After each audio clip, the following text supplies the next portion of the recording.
I walked out of my stepdad's house as my parents never supported me. Now my mom wants me back. Because my grandfather has stopped giving her money for my education.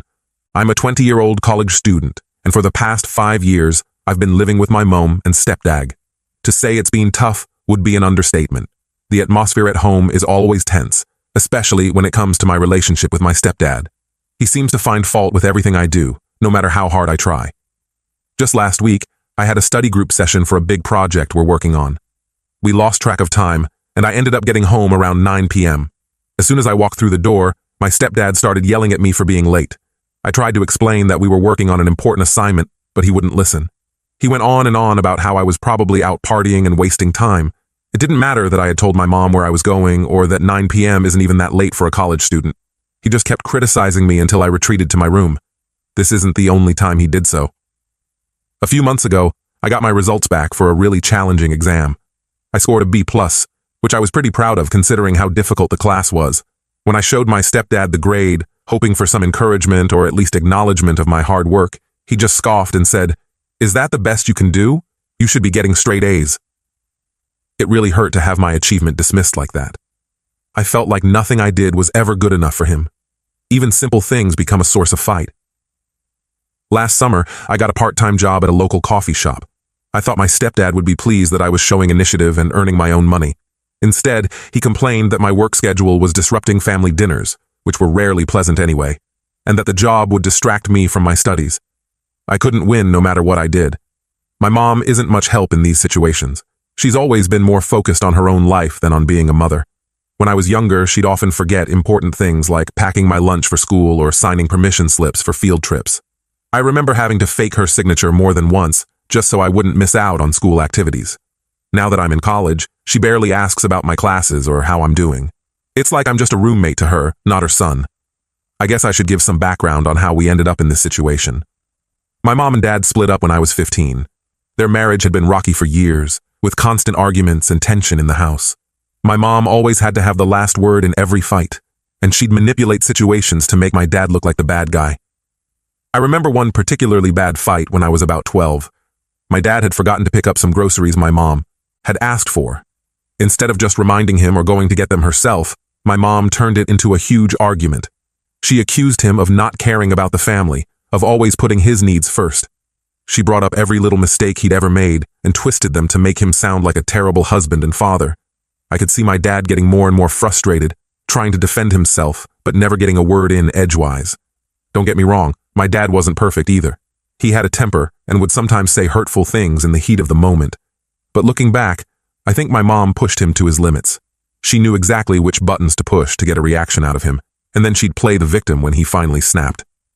The night they told me they were getting divorced is still clear in my memory. My mom painted herself as the long-suffering wife who had tried everything to make the marriage work. She made it sound like my dad was abandoning us, even though I later found out she was the one who had filed for divorce. It was all part of her manipulation, making sure she came out looking like the good guy. After the divorce, my mom started dating my stepdad almost immediately. She met him at a local bar, and within 6 months they were married. It felt like she was trying to replace our family as quickly as possible. I never really got a chance to process the divorce before this new guy was suddenly living in our house and trying to parent me. The change was rough.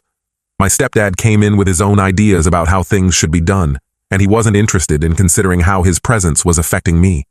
He implemented strict rules about curfews and chores, even though I had always been responsible about those things. It felt like he was looking for excuses to exert his authority over me. For the most part, I've kept quiet about how I feel. I don't want to cause more drama or make things worse. I've tried to focus on my studies and spend as much time as possible out of the house. But yesterday, something happened that was the final straw for me. I had a big exam coming up in my advanced calculus class. It's one of the hardest courses in my major, and I really needed to do well on this test.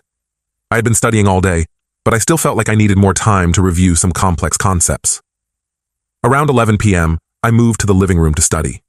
My room is right next to my parents' bedroom, and the walls are thin. I didn't want to disturb them with my late-night studying, and the living room has always been a quiet place where I can concentrate. Around midnight, my stepdad came out of the bedroom. As soon as he saw me, he started complaining about the light being on. I calmly explained that I needed to study for my exam, but he insisted I go to my room. I tried to argue that the living room was the only quiet place in the house where I could study without disturbing anyone, but he wouldn't listen. That's when he exploded. He started yelling about how ungrateful I was, how I was wasting his electricity, and how I'd probably fail the exam anyway because I was too stupid to study efficiently. His words hit me like a punch to the gut. I had been working so hard, and to have him dismiss my efforts and insult my intelligence like that was devastating. The commotion brought my mom out of the bedroom. I hoped that maybe, just this once, she would stand up for me. Instead, she just told me to do what my stepdad said and go to my room. She didn't even acknowledge how unfair and hurtful his words had been. It was like she didn't care at all about how I was feeling or how important this exam was to me. That was it. I couldn't take it anymore. I went to my room, but I didn't study. I couldn't focus after what had happened. Instead, I stayed up all night thinking about my situation. By morning, I had made up my mind. I couldn't continue living in this toxic environment. As soon as I heard my mom and stepdad leave for work, I started packing. I grabbed a duffel bag and filled it with some clothes, my laptop, and a few personal items. I wrote a short note saying I needed some time away and left it on the kitchen table. Then, with a mix of fear and determination, I headed to my grandparents' house across town. They've always been supportive of me, and I hoped they would understand why I needed to get away. I'm writing this from their guest room now. I don't know what's going to happen next, but I know I can't go back home right now. The relief I felt as soon as I walked out that door was overwhelming. For the first time in years, I feel like I can breathe. I need some time to think and figure out what to do next, but for now, I'm just grateful to be out of that house and away from the constant criticism and tension. I know my mom will probably be upset when she realizes I'm gone, but I can't bring myself to care too much right now. I need to start prioritizing my own mental health and well-being. I'm not sure what the future holds, but I know that this was a necessary step. I just hope my grandparents will understand and support my decision. Update 1. It's been a couple of days since I left home and came to stay with my grandparents. The peace and quiet here have been a complete contrast to the constant tension I was living with before. My phone has been blowing up with calls and messages from my mom, but I've only responded with short texts to let her know I'm safe. I'm not ready to have a full conversation with her yet. My stepdad hasn't reached out at all, which honestly doesn't surprise me. I doubt he even misses me. When I first arrived at my grandparents' house, they were surprised, but welcoming as always. My grandmother immediately started fussing over me, asking if I was hungry and insisting on making me a sandwich even though I said I was fine. My grandfather just gave me a long look, like he could sense something was wrong, but he didn't push me to explain. I'm not great at opening up about my feelings, and I appreciated that they didn't force me to talk about why I was there. I've been staying in their guest room, which is more comfortable than my room at home ever was. There's a calmness here that I'd forgotten could exist in a household. No one's yelling or slamming doors or making mean comments. It's just peaceful. Yesterday, my mom came to visit. I guess she finally got tired of me not responding to her messages. She tried to convince me to come home, saying things like, "We miss you," and "Your stepdad is worried about you." I knew that last part wasn't true. If anything, he's probably happy to have me out of the house. I told her I needed some time away and that I wanted to spend time with my grandparents. She didn't look happy, but she didn't push too hard either. I think she could tell I wasn't going to budge. My grandfather has been amazing through all of this. He's always been there for me even when my own parents weren't. I remember when I was little, he'd take me fishing every weekend. He taught me how to bait a hook and cast a line, always patient even when I got frustrated and tangled my line for the 100th time. He'd tell me stories about when he was young, and we'd talk about everything and nothing as we waited for the fish to bite. As I got older, our fishing trips became less frequent, but our bond stayed strong. When I started getting interested in computers, he bought me my first programming book. He didn't understand much about coding himself, but he'd sit with me for hours as I excitedly explained what I was learning. His enthusiasm and support meant the world to me. When I started college, it was my grandfather who stepped up to help with my education. My stepdad had refused to contribute, claiming he couldn't afford it because of his income problems. But I knew he always had money for his golf club membership and new gadgets. It was just another way of showing how little he cared about my future. My grandfather, without hesitation, offered to pay for my tuition and expenses. He didn't just pay the bills, though. He took an active interest in my studies. He'd ask about my classes, help me brainstorm for essays, and even tried to learn some basic coding so he could understand what I was studying in my computer science classes. I remember one time, I was struggling with a particularly difficult programming assignment. I was ready to give up, feeling like maybe I wasn't cut out for this field after all. My grandfather sat down with me. And even though he didn't understand the technical details, he helped me break the problem down into smaller parts. He reminded me of how we used to approach fishing: patience, persistence, and taking things one step at a time. With his encouragement, I was able to finish the assignment and even got praise from my professor for my innovative approach. My grandmother has been great too. She's always making sure I'm eating enough and asking if I need anything. It's a contrast to how things were at home, where I often felt invisible. Here, I feel seen and cared for in a way I haven't in years. This morning, when I was in the guest room, working on some homework, I overheard my grandfather on the phone. At first, I didn't pay much attention, but then I realized he was talking to my mom. His voice was stern, which is rare for him. I couldn't make out everything he said, but I clearly heard him say, "I won't be sending you any more money. The boy will stay here with us." After he hung up, my grandfather came to find me. He didn't mention the phone call, just asked if I wanted to go fishing this weekend like old times. I said yes, feeling a mix of relief and anxiety about what might happen next. I'm not sure what to make of this situation. Part of me feels guilty, like I've caused problems between my mom and my grandparents. But another part of me feels relieved, like maybe someone is finally seeing the truth of what's been going on at home. For now, I'm just trying to take things one day at a time. Being here with my grandparents feels like a weight has been lifted off my shoulders. I can focus on my studies without constant criticism or tension. I'm sleeping better than I have in years, and I even feel more motivated in my classes. But I know this situation can't last forever. Eventually, I'll have to face my mom and stepdad and figure out what the future looks like. Will I go back home? Can I find a way to live on my own? What will happen with my college tuition? These questions keep swirling in my mind, but I'm trying not to let them overwhelm me. For now, I'm grateful for this relief and for the unconditional love and support of my grandparents. It's helping me realize what a healthy family dynamic should look like, and it's giving me strength to face whatever comes next. I know there are tough conversations and decisions ahead, but for the first time in a long time, I feel like I might be able to handle them. I'm not alone anymore, and that makes all the difference. Update 2. It's now been a few weeks since I moved in with my grandparents, and things have finally settled into a new normal.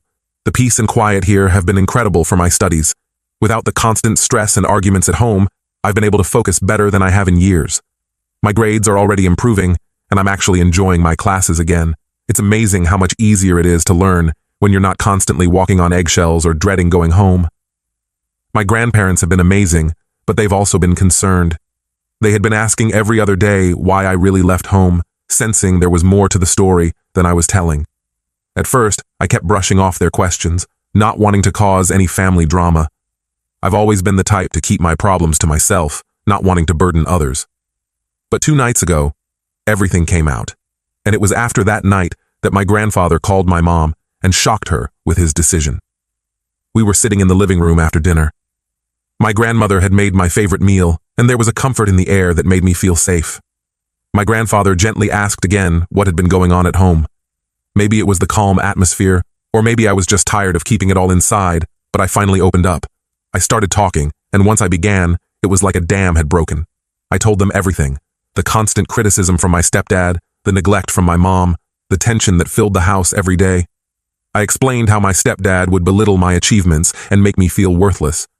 I told them about the night I left, how I wasn't even allowed to study in peace for an important exam. As I talked, I saw my grandfather's expression change from concern to anger. My grandmother reached out and held my hand, her eyes filled with tears. For the first time, I felt like someone was really hearing me, really understanding what I had been going through.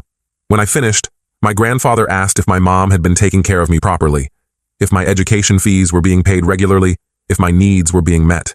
He explained that he had been sending my mom money every month specifically for my care and education. Sometimes, he said, she even asked for more, claiming I needed it for school expenses. I was stunned. I had no idea my grandfather had been sending extra money for me. It was like a piece of a puzzle I didn't even know I was solving suddenly fell into place. I told him the truth, that my needs weren't always met, that I often had to make do with old textbooks or skip social events because I couldn't afford them. I explained how my mom seemed to spend most of her money on herself and my stepdad, buying new clothes or going out to expensive restaurants. As I spoke, I could see the realization dawning on my grandparents' faces. They had been trying to help me all along, but their support had been misused. My grandfather's face turned red with anger, not at me, but at the situation. The next morning, he called my mom and told her that he wouldn't be sending any more money and that I would be staying with them. My grandfather's voice was firm and resolute. For the first time, I felt like someone was standing up for me. The next day of that, my mom showed up at my grandparents' house. She was upset, demanding to know why they were cutting her off and insisting that I needed to come home. My grandfather stood firm. He told her that the money had been for my care, not for her to spend as she pleased. He said I would be staying with them where they could ensure I was properly cared for and supported in my education. My mom tried to argue, bringing up how she had raised me and how I belonged at home with her. But my grandfather wasn't buying it. He calmly listed all the ways she had failed to provide for me, from the neglect I had experienced to the misuse of the money he had been sending. My grandmother, usually the quieter one, spoke up too. She told my mom how disappointed she was, not just in how I had been treated, but in the person my mom had become. As I listened to this confrontation from the other room, I felt a mix of emotions. Part of me felt guilty for causing this rift in the family, but another part felt relieved, even vindicated. For years I had doubted myself, wondering if I was just being too sensitive or if I was the problem. Hearing my grandparents stand up for me made me realize that my feelings were valid. My mom tried to appeal to me directly, calling me to come out and talk to her. When I did, she put on a show of tears and pleading. She said she loved me and wanted me home, but for the first time, I stood my ground. I told her that I needed time and space, that I couldn't go back to the way things were. I saw a flash of anger in her eyes before she covered it with more tears. It was a glimpse of the manipulation I had grown up with, and it strengthened my resolve to stay where I was. After my mom left, my grandparents and I had a long talk. They apologized for not seeing what was happening sooner and promised to support me however they could. We made plans for me to continue living with them, at least until I finished college. They even offered to help me find a therapist to talk through some of the issues I've been dealing with. It's been a few days since then, and I'm still processing everything that's happened. I'm staying with my grandparents for now. They've offered to support me through college, and I've accepted. It's not just about the money. It's about having a stable, supportive environment where I can thrive. I'm focusing on my studies and on healing from the stress of the past few years. My grades are improving, and I'm even starting to enjoy my classes again. I've joined a study group and am making new friends who share my interests. It's amazing how much easier it is to connect with people when you're not constantly stressed and anxious. I'm not sure what the future holds for my relationship with my mom and stepdad. Part of me hopes that this wake-up call might change things, that maybe they'll realize how their behavior has affected me. But I'm also learning to set boundaries and prioritize my own well-being. I've decided to limit contact with them for now, giving myself time and space to heal. My stepdad still hasn't reached out to me, which honestly just confirms that I made the right decision in leaving. My mom has sent a few messages, alternating between guilt-tripping and making promises to change. I'm responding minimally, just enough to let her know I'm okay. I'm not ready for more than that right now. I've started seeing a therapist, as my grandparents suggested. It's early days, but already I'm learning a lot about myself and how to process the emotions I've been bottling up for years. I'm beginning to understand that the way I was treated wasn't normal or okay, and that I deserve better. For now, I'm taking things one day at a time. I'm grateful beyond words for my grandparents and the love and support they've shown me. They've taught me what family should really be like, and that's a lesson I'll carry with me for the rest of my life. I know there will be challenges ahead. Healing takes time, and I'm sure there will be difficult moments as I navigate my new reality. But for the first time in years, I feel hopeful about the future. I'm learning to trust myself, to value my own worth, and to surround myself with people who genuinely care about me. This experience has been a turning point in my life. It's shown me that it's okay to stand up for myself, to remove myself from toxic situations, and to seek help when I need it. I'm not the same person I was when I first packed my bags and left home. I'm stronger now, more self-aware, and determined to build a life that makes me happy. As I sit here in my grandparents' house working on an essay for class, I feel a sense of peace I haven't known in years. I know the road ahead might not be easy, but I'm ready to face it. I'm not alone anymore, and that makes all the difference.